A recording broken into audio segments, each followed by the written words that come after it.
If you drive over your contracted lease miles, those are not going to get waived. The only way out of that situation is buying the car out at the end of the lease, which is not a good idea because 99 times out of 100, if you drove significantly over your contracted miles, then you have depreciated the car well below what your buyout price would be. Or you can trade out of it into a new car, and maybe the difference between the trade value and the payoff will be less than your mileage penalty. But how do dealers hide this?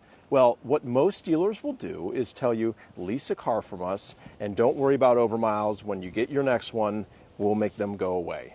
And all they're doing is they're just kicking the can down the road, and when you come up for your next lease, they're figuring out what that mileage bill is, and then they're rolling it into your new payment. But they're doing that in a way that you can't see it, which just means that they're taking it from a discount you otherwise would have been given.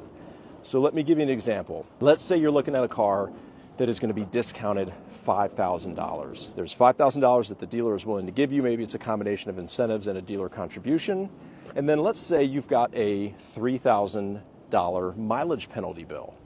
What the dealer is going to do is they're going to show you a $2,000 discount, which is the difference between the $5,000 that they're actually discounting the car and your $3,000 mileage bill.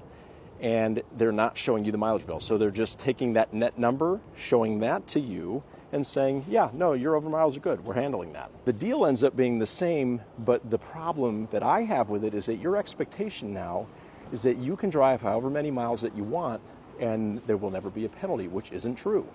You really deserve that $5,000 discount, but you only were given two, or at least shown two.